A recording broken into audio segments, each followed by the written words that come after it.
a TV interview during his 1980s Bush War, about a decade after these abductions and disappearances, rebel leader Yoweri Museveni stated, "At least Amin only targeted the elites, but Obote is just slaughtering everyone."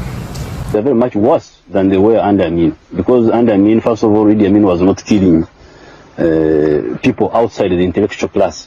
He used to kill only the elite, elements from the elite. But he never touched the peasantry. But Obote is killing everybody. Museveni was at the time leading his infamous 5-year rebel war to topple the brutal tribalism of President Apollo Milton Obote, a conflict known to have left hundreds of thousands of innocent peasants dead, and both Obote and Museveni even decorating Uganda's roadsides with the skulls of their victims as the two fought each other for power after the Amin government. In all of this, we have to ask ourselves one simple mathematical question. If on one hand Apollo Milton Obote was a mass murderer who was just slaughtering everyone, as Museveni says, and then on the other hand, Museveni was found in Mbale instigating and carrying out the very abductions and disappearances of elites whom he then says Amin killed, who then are the actual two monsters of Uganda, and who therefore is the upright leader who for decades has been wrongfully accused of murder? Furthermore, there is this unfathomable level of macabre where the self-confessing culprit of the murders of elites attends the annual memorials of the very elites he brutally murdered. Many would equate this to a killer symbolically dancing on the graves of his victims.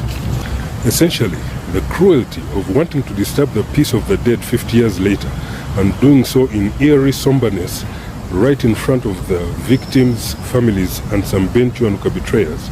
Yet, as the self-confessed sole survivor of the Mbale incident, where all 4 men found to have heinously disappeared Chief Justice Benchuanuka were dealt with, why doesn't he just tell Democratic Party Secretary General Norbert Mao, or the party members, or the public, and the poor late Benchuanuka's family, where he and his fellow criminals dumped the late Chief Justice's body, so that the deceased can be given an appropriate state funeral?